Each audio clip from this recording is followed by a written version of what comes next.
Brian, we all good? Everybody's good? All right, we'll get started. Well, good morning. Thank you for being here. I'm Todd Barnett, the Commissioner of Community Safety for the City of Minneapolis. We're here to share an update on some of the big steps the city and MPD has taken to meet compliance with the state settlement agreement. Today, our independent evaluator, Effective Law Enforcement for All, also known as ALEFA, released its first semi-annual report this morning related to the state settlement agreement work. I want to thank our city attorney's implementation team, the MPD implementation team, and all of the other city departments that support this work. Their efforts in coordinating and managing all the work that you will see in this first semi-annual report is amazing. This report covers a review period of March 18th of 2024 to September 30th of 2024. The March date is there because that's when our independent evaluator contract began. While the first evaluation plan covers 6 months, we started this work about a year ago, or actually more than a year ago, before the settlement agreement was even signed. It's important for our residents, our visitors, and business owners to know that the city is on track to reforming our police department and reimagining community safety in Minneapolis. The report will show substantial work of the city. The report will show a substantial amount of work that the city and MPD has done before and during this evaluation period. This includes revising old policies, writing new policies, a significant focus on training and use of force reporting, addressing the backlog for police misconduct investigations and internal affairs and OPCR, addressing officer support and wellness, looking at accountability and oversight, and improving our data systems. City leadership has continuously reaffirmed its commitment to this important and crucial work that we're doing. The investments we have made to build a strong foundation has grown our capacity to implement this work successfully.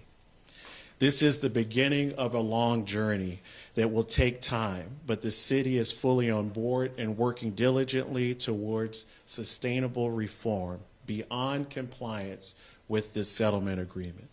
Change requires patience and shared commitment to accountability and transparency. I know there have been some questions about the federal consent decree. That document was signed and filed earlier last month. This decree is now in federal court before Judge Magnuson. We cannot predict the outcome of the federal proceedings, but we are committed to doing this work right for our residents. Again, the most important thing, regardless of what happens at the federal level, we have a state consent decree. We're moving forward with our plans and goals for a sustainable police department with reform. This is why we're here today, to demonstrate the city's commitment to this work and showcase the work that we have started doing to accomplish our goals of reform. We're moving forward. Our community is depending on us to get this right. So I'll hand it over to our city attorney, Kristen Anderson. Good morning, Kristen Anderson, City Attorney for the City of Minneapolis. Thank you again for being here today. I want to kind of go back and be lawyerly and talk a little bit about process here, just to kind of give the context for the report that you're going to be seeing today. So again, Effective Law Enforcement for All, or ALEFA, is the independent evaluator or monitor for the city's compliance with the settlement agreement between the city and the Minnesota Department of Human Rights. As a reminder, we entered into that settlement agreement when the council approved it back in March of 2023, and then it was formally approved by the state court in July of 2023.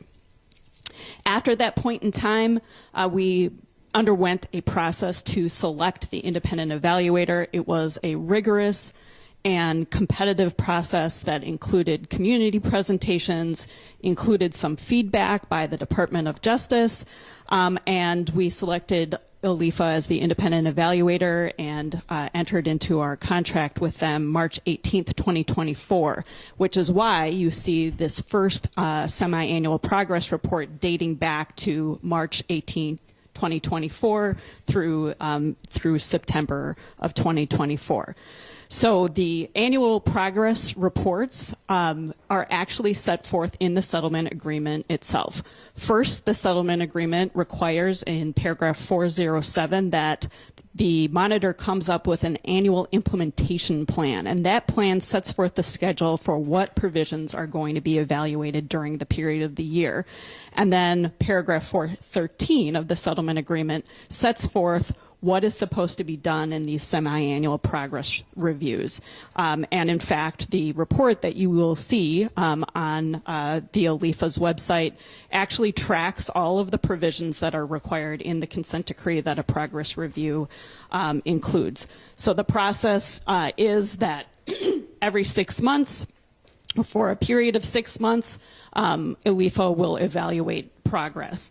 That progress review is first submitted to the parties as a draft. The parties have 30 days to give review and feedback, and then the progress review is finalized. And again, because OLIFA was retained March 18th, 2024, that's the first period of the semi-annual progress review, and that is what's reflected this 6-month period from March 18th through September 30th.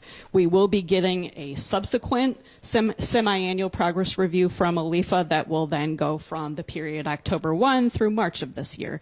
And we expect that, I don't have a concrete deadline for when we will see that, but we will expect that coming fairly soon.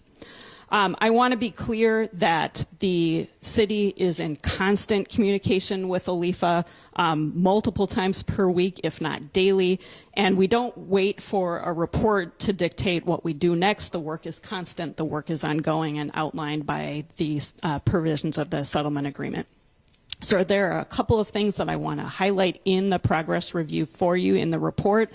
Page 6, you'll see a diagram that shows that what we are in right now is a foundational phase. We're looking at policy revisions, training, officer wellness, and technology.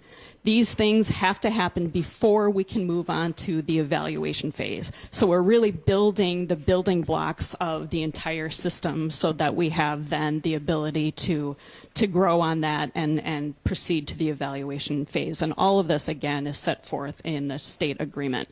And then page 10 talks about being compliant or partially compliant on track. The paragraph numbers that are referenced in that table are referring to the paragraphs of the settlement agreement, and again align with the items that are meant to be evaluated during this period under the annual implementation plan. I'll also refer you to page 27 of the report that talks about additional things being and their level of being on track. Since this is our first report, we will not be compliant in many things right now. It's because the work is ongoing, and again, those building blocks are being built progressively. But we are on track to meet most of the goals set forth in this phase of the agreement. The report is a step in the right direction. We're going in a positive direction to get this work done. But our next steps are to keep working, keep meeting repeatedly and frequently with the OLIFA team, keep doing this reform work. This is a solid benchmark for moving forward, and we will continue doing the work. And I'm going to turn this over then to Director Phillips to outline the work being done in the Civil Rights Department.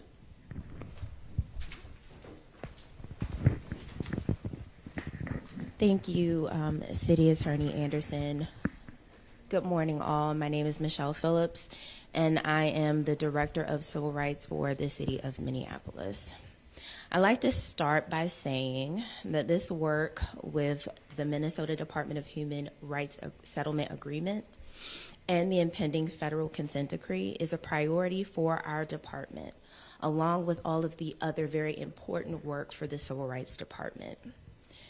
Part of my role is to ensure that we get the important work done timely effectively and efficiently, and also ensure that our staff feel supported and valued while doing this extremely important work.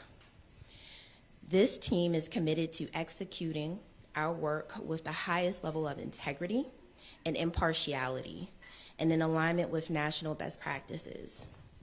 This report today talks about the work that has already been done and the work that will continue to be done as we move forward. One of the items that they discussed in this report is the backlog of misconduct allegations. It's important to point out that there are 3 types of backlog areas that the Office of Police Conduct Review looks at: the intake backlog, as well as the investigations backlog and the panel backlog. We've identified the backlog as cases from the inception of the Office of Police Conduct Review to May 23rd, 2024. When it comes to the backlog, we had to get the right people in. There was a severe staffing shortage during this reporting period, so we focused on a hiring blitz to ensure that we hired the appropriate individuals with the skill sets needed to ensure that we move the backlog and all the other work that is imperative to the settlement agreement forward. The bottom line, there is still a backlog, but we are making progress. Speaking of strategic hires, we welcomed our Office of Police Conduct Review Associate Director Russell Fujisawa in November to lead our office. He has already made meaningful impact and change in our reform for our city. The office was formed to provide meaningful, neutral oversight of the Minneapolis Police Department and to assure the public that policing in our city is performed in a non-discriminatory manner. To that end, we do this work with our community. This report shows that the Department of Civil Rights has engaged with the people in this city. Through our Community Commission on Police Oversight, we actively work with our community members and make sure that they are at the table, and are currently heavily recruiting, as we are right now, for members for this important body. The CCPO just this week provided feedback and recommendations to a host of MPD policies and reported, and I quote, positive changes in the new drafts. This work's starting to move and remains a priority of the city. This work is moving forward in a sustainable manner that will be long-lasting. It won't happen overnight, but it will happen. We are 100% committed to that. With that, I will turn this back over to Commissioner Burnett. Thank you. Thank you, Director Phillips. Before we open up for questions, I just want to acknowledge Chief O'Hara is present, of course, here to help answer any questions, and also just to thank him once again for his leadership in this area. Questions? Chief, it looks like there's also a backlog of use of force. Described on page 11, 1,100 cases as of 9/30. Can you tell us a little bit more about that? Sure, thank you. So yes, the backlog of cases for MPD involve both the typical internal affairs complaints as well as reviews of force reviews, which is whenever reportable use of force is done by police, there's an investigation by an uninvolved supervisor, and then those are reviewed by the force investigations team. So a couple of things we've done to clear these backlogs. In conversation with the monitoring team, I provided training for other members of the command staff that are not assigned to internal affairs. So several members were trained on how to conduct internal affairs investigations, as well as people with previous experience in internal affairs. And that has been helpful to reduce our backlog. Another thing that's been done is we have made overtime available for investigators to complete some of these investigations, as well as on the fourth side specifically, the city has contracted with an independent law firm to help get those reviews through. So I can't say with certainty that the backlog will be cleared by the deadline, which is March 17th. But I feel very, very confident that if not cleared, we will have made substantial progress. It still remains to be seen. Obviously, when we get those investigations back from that third party, we still have to go through those reviews and do our own verification. I don't have that offhand. We can get that for you if somebody knows. I don't know. They're helping, I guess I'm just trying to understand their role. They're helping investigate these that you have to give training for other officers? No, because like there's multiple things going on. I provided the training so that we could have additional personnel from the police department conduct internal affairs investigations to clear out that backlog. And that they are only getting very minor cases.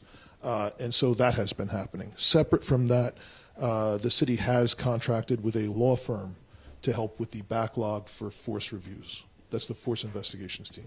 Yep. Did that happen since the Yes. September? Because that was a recommendation. Yeah. Yeah, I mean, you're right, Renee, but obviously the problem is we are doing this. I am involved with this every single day, and inevitably there will be a lag time before the monitor is able to get one of their reports out, and obviously the work is still ongoing. Yeah. Could you explain some of these cases included 15 critical incidents presenting a major compliance challenge. What's a major compliance challenge? To comply with the terms of the deadlines. And what has happened here in the past generally is that when there is a critical incident, for example, a use of deadly force by a police officer, we ask the BCA to conduct an investigation for us. And generally what happens is we allow the BCA to conduct their investigation, and then they'll turn it over to the prosecutor's office to make a charging decision. Once that is complete, is then when we get the file to do the administrative investigation. So that's what they're talking about there. So the major compliance challenge is with the report, not that critical incident presented a compliance challenge. Correct. The compliance issue would be the timeliness of being able to do the administrative investigation, nothing to do with whether or not the use of force was lawful or appropriate.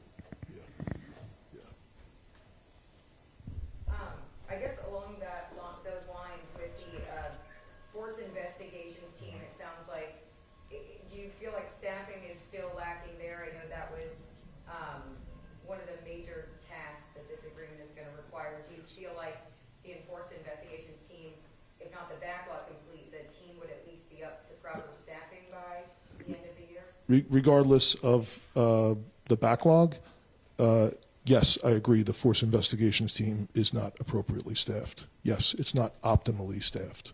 And if we do have a federal consent decree, we will be required to staff it further than what it is. Yes. Do you feel good about getting that done by March? Not by March, no. I mean, it's just a reality that we're trying to balance, all of our resources here and address crime and be responsive to that, as well as all of the different things that are going on. Dozens and dozens of policies have been worked on over the course of the last year, and I'm proud of the work that's been done. It's been great, and it involves people not just in implementation, but in people in training and different parts of the police department.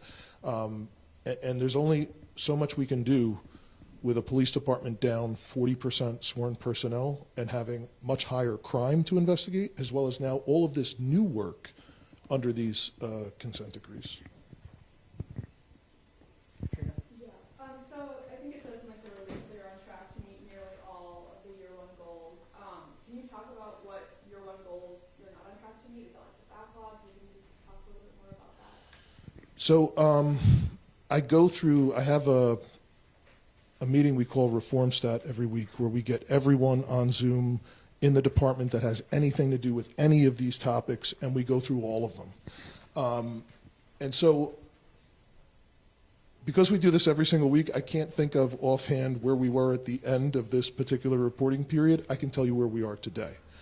And I think the report does mention, for example, challenges around IT. That is my biggest concern. The nature of data systems in police department is that they come up, on their own, and they're siloed. And a lot of the things that are required for compliance with the settlement agreement or with a federal consent decree require us to be able to analyze data that's in all different places and bring it together. And there's no easy answer to that. And so we've been working with the city IT has been very helpful. We're trying to get answers from some of our vendors still. And once we get clear answers, we will be able to map that out to make decisions about what we think is best to implement IT. So to me, that's the most significant hurdle. The other thing in general, that's pretty easy to understand is, look, there's dozens of policies, hundreds and hundreds of pages of stuff that's been revised, and it goes along with a very specific process. There's been dozens of community meetings. Policies have been posted for 45 days to get additional community input, and there's meetings for hours with the MPD as well as members of ALIFA, MDHR, as we try and finalize all of these draft policies. And the problem is it's all coming into a funnel at the same deadline. So yes, there's concerns there that we won't be able to get everything completed, but I believe that the monitor does agree that we want to make sure that we get this right instead of just getting it done by March 17th and not taking a couple more weeks if we need to make sure, because it's just the volume of stuff that we're going through.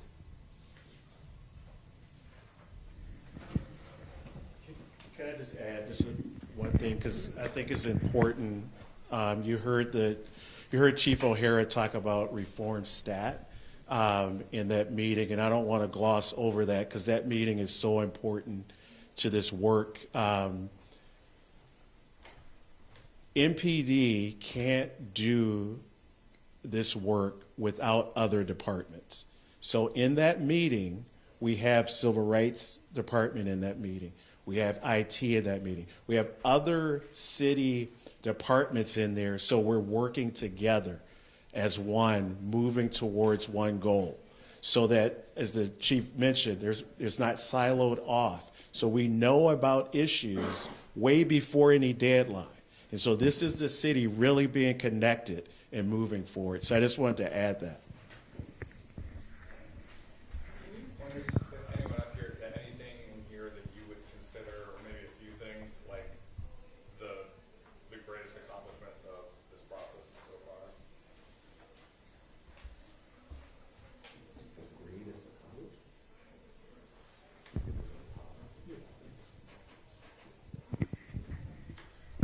I mean, the commissioner and I agree.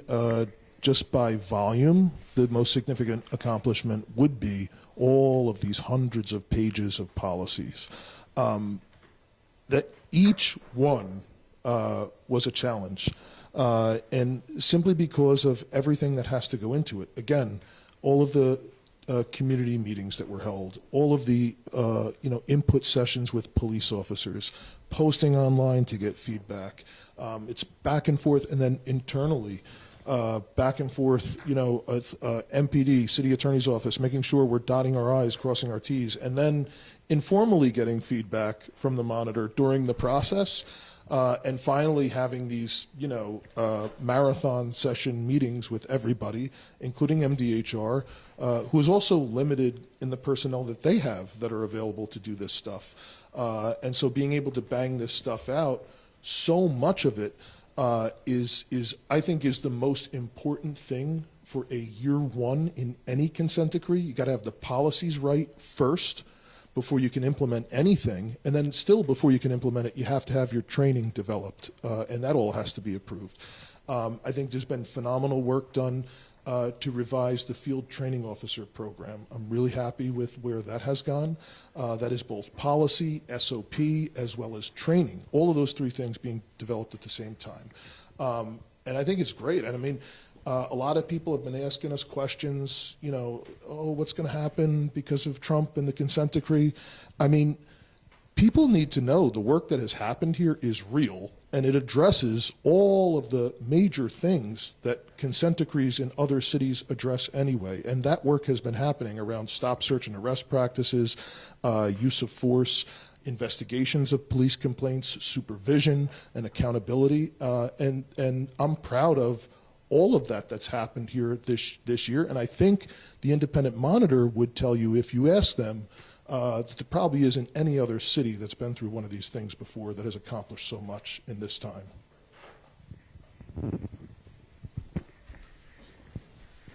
More questions? I think for the federal consent decree, the city was the same reason that they were still like committed to the reforms that were in that agreement. Can you talk about that? Like, if regardless of what the DOJ does or what the judge decides, are you still committed to enforcing that agreement? Yes, I think if you look back at anything I've said publicly, the work that we're doing here in the city and here with our police department is to go beyond these agreements. These agreements will get compliance, but we want a sustainable police department that has met all these requirements of reform so that we don't have these investigations again. That's why we're working as one in the city to get this done. This is compliance beyond any of these agreements. We're not just trying to meet the agreements, we're changing the department. But will there be a way to, I mean, if there is no document, you know, laying faults out that you've agreed upon, will there be a way to, and any sort of accountability, I guess, that will check and say, yes, you've done these things that we've agreed upon if the consent decree, you know, ends up not going through? I think internally within the city, we have things in which we can do to hold ourselves accountable. As far as legally, I would have to turn to our city attorney, but right now I just really want to focus on getting through the federal proceedings. You know, that's so important for us. The other thing that's important to keep in mind, and I don't know if the city attorney could put a percentage on it, but there is a whole lot that's in the federal consent decree that is already covered in the state agreement. And in a lot of areas where there are differences, it's just adding a couple other things from what we're doing, adding 8 hours more training here, creating a new training program there. So in terms of the police department specifically, I don't know if you could put a number on it, but there is a whole lot that's already under this agreement and is being monitored by the independent monitor. Why do both at all? I mean, you guys have entered into this agreement, right? If it's duplicated like the agreement you already have. I think I can probably speak to that. So first of all, the Department of Justice has brought a lawsuit against the city. And so, you know, they did an investigation, made pretty serious claims against the city, and the consent decree is a settlement of those legal claims. You know, we jointly filed the consent decree with the Department of Justice. It's in the hands of the federal court. And it is a really, really valuable document. I mean, the chief is right that there are lots of provisions that are overlapping with MDHR. There are some things that are not overlapping but are very consistent with what the monitor has already sort of pushed us towards. But there are additional provisions over and above those. And there is a benefit to a federal court having oversight. I mean, that's why the Department of Justice has these provisions in federal court. So there is great value to it. We are still committed to those proceedings, and I'm very hopeful that the judge will approve the consent decree. But we are also committed to doing the work. We are committed to being monitored about doing the work, and so it really is a both and. We do find the federal consent decree to be of great value to the city, and again are very hopeful that the court approves it. Does being under a federal consent decree also open the city up to more funding options in terms of being able to implement some of these requirements? Renee, are you asking, are we getting federal money or? Yeah, would it open the city up at all to more access to federal funds? Maybe that's out of left field. I don't think so. Yeah. All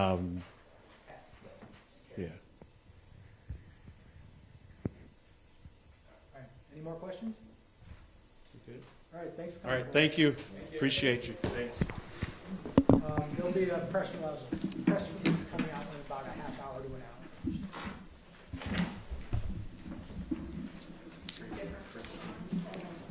Oh yeah, if you've already got hands on it.